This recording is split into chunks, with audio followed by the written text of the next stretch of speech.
우리는 지금 믿음의 거인 에녹에 대해서 살펴보면서 은혜를 나누고 있습니다. 에녹은 하나님과 동행하며 믿음으로 하나님을 기쁘시게 하는 자라는 증거를 받았습니다.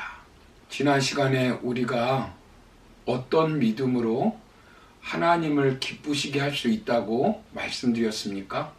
먼저 우리는 하나님이 살아계신 것을 믿는 믿음을 가져야 하고, 그리고 두 번째는 우리는 심판하시고 상급 주시는 하나님을 믿어야 한다라고 말씀드렸습니다. 그렇다면 하나님을 기쁘시게 하는 믿음으로 사는 결과는 무엇일까요? 첫 번째로 이 땅에서 하나님과 동행하는 축복을 누리게 됩니다. 성경에서 에녹은 300년 동안 하나님과 동행하였다고 말씀하고 있습니다. 아무나 하나님과 동행할 수 없습니다. 은혜를 받은 사람만 하나님과 동행할 수 있습니다. 동행하는 것 쉽지 않습니다. 동행하려면 같은 목적지를 향해서 가야 합니다. 상대와 보폭을 맞추면서 가야 합니다. 그리고 상대를 위해서 희생해야 합니다. 에녹이 하나님과 동행했다고 기록하고 있지만 엄밀하게 말하면 하나님께서 에녹과 동행해 주신 것입니다. 하나님이 광야에서 구름 기둥과 불기둥으로 인도하시면서 앞길을 예비하시고 적들을 물리쳐 주셨습니다.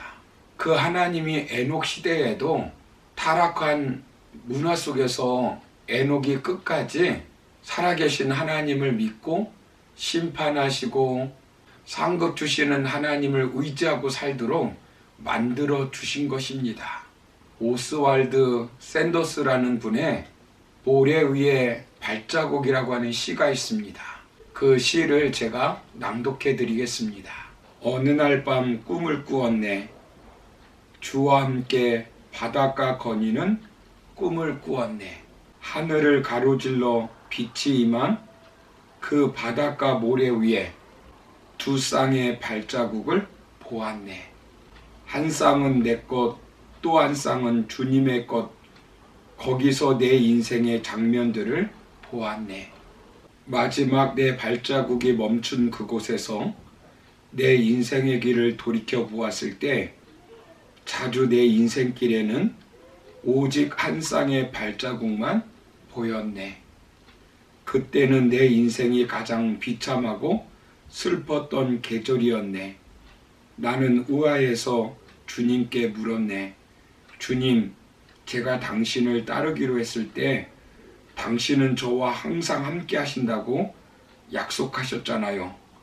그러나 보세요. 제가 주님을 가장 필요로 했던 그때 거기에는 한 쌍의 발자국밖에 없었습니다. 주님을 저는 떠나 계셨나요?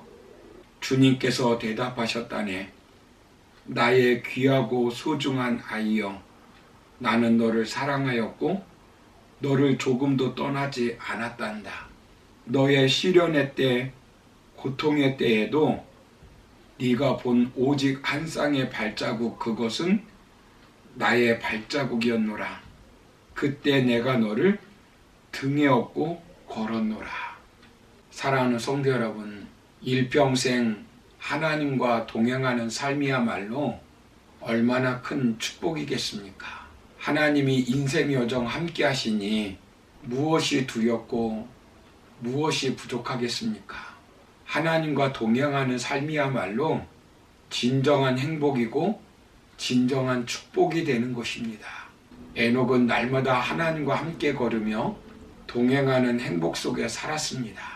그러므로 우리도 하루 일과를 시작하면서 주님과 함께 출근하고 주님과 함께 사업하고 주님과 함께 활동하고 주님과 함께 동행함으로 축복 속에 살아가시기를 주의 이름으로 축원합니다. 두 번째는 죽은 후에 영원한 천국에 가게 되는 것입니다. 본문 5절 서두를 보시면 믿음으로 에녹은 죽음을 보지 않고 옮겨졌으니라고 말씀합니다. 죽음을 보지 않고 옮겨졌다는 말은 에녹이 땅에 살아있는 채로 하늘로 이사하였다는 말입니다. 더 쉽게 얘기하면 이주하였다는 것입니다. 하나님이 에녹을 이 땅에서부터 천국으로 데려가신 사실을 말합니다. 인간이면 누구나 통과해야 할 죽음의 관문을 통과하지 않고 천국으로 데려가신 것입니다. 성경에 보면 죽지 않고 승천한 두 사람이 기록되어 있습니다. 바로 에녹과 엘리야입니다. 그리고 하나님과 동행하였다고 하는 사람도 두 사람이 언급되어 있습니다. 바로 에녹과 노아입니다. 하나님과 동행하여 결국 승천한 사람은 에녹밖에 없습니다. 모두가 죽음의 고통을 겪지 않고 천국에 가는 것을 소망할 것입니다. 에녹과 엘리야를 제외하고서는 누구도 그런 복을 누리지 못했지만 예수님이 재림할 때 성도들은 다 그런 축복을 누리게 됩니다. 성경은 예수님이 재림하면 호련히 변화될 것이라고 말씀하고 있습니다. 예수님이 재림하실 때 성도들의 육체적인 변화가 눈 깜짝할 사이에 일어날 것입니다. 오늘날은 우리가 살아계신 하나님을 믿고 상급 주실 하나님을 믿으면 죽음 이후에 펼쳐질 영광스러운 세상을 바라보고 살기 때문에 죽음을 두려워하지 않습니다. 죽음의 공포 앞에 절망하지 않습니다. 오히려 기대를 가지고 소망 가운데 죽음의 문을 통과할 수 있습니다. 죽음은 끝이 아니라 잠을 자는 것과 같습니다. 하나님이 평생 하나님과 동행하며 산 사람들을 영원한 천국에 가져다 놓은 것입니다. 죽음도 고통도 눈물도 질병도 없는 영원한 곳에서 눈을 뜨게 하는 것입니다. 믿음으로 하나님을 기쁘시게 하는 삶을 살다 보면 이런 축복은 자동적으로 주어지는 것입니다. 그러므로 믿음으로 하나님과 동행함으로 하나님을 기쁘시게 하는 삶을 살아가기를 주의 이름으로 축원합니다. 마지막 세 번째는 하나님께 인정을 받게 되는 것입니다. 에녹은 죽기 전에 하나님을 기쁘시게 하는 자라는 증거를 받았습니다. 사람들에게 인정받는 것도 참으로 기분이 좋은 일입니다. 어떻게 인정을 받을 수 있겠습니까? 정치인들은 선거철이 되면 국민에게 인정을 받으려고 아주 애를 씁니다. 어떻게 하면 국민들에게 인정을 받을 수 있겠습니까? 국민을 기쁘게 하면 됩니다. 이처럼 우리가 주님을 기쁘시게 하면 하나님이 우리를 인정해 주십니다. 히브리서 11장에는 믿음으로 산 사람들에 대하여 하나님이 인정해 주신 장면이 소개되어 있습니다. 민족을 해방시키고 대단한 기적을 일으킨 모세만 인정해 주신 것이 아닙니다. 믿음의 조상 아브라함만 인정해 주신 것이 아닙니다.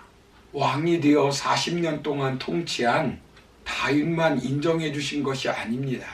에녹처럼 특별한 업적이 없어도 그저 아들, 딸 낳고 평범하게 300년 산 에녹도 하나님이 인정해 주셨습니다. 소자 하나에게 물 한 그릇 대접한 것도 우리 하나님은 상을 잃지 않는 것이라고 인정해 주었습니다. 5달란트 남긴 자만 주님이 인정해 주신 것이 아닙니다. 2달란트, 1달란트 남긴 자도 인정해 주셨습니다. 사랑하는 성도 여러분, 가난하고 힘겨운 삶을 살면서도 믿음으로 살아계신 하나님을 믿고 상 주시는 하나님을 믿고 하나님을 기쁘시게 하기 위해 최선을 다하는 성도들을 우리 하나님은 믿음으로 나를 기쁘게 한 자라고 인정해 주시는 것입니다.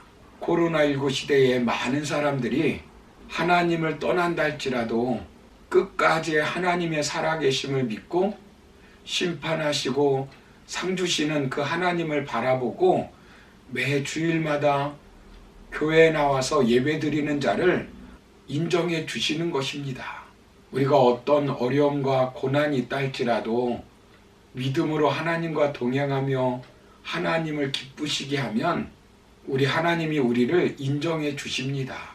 그러므로 우리는 하나님을 기쁘시게 하는 삶을 삶으로 하나님께 인정받아 하나님이 주시는 축복 속에 살아가는 저와 여러분 다 되기를 주님의 이름으로 축원합니다.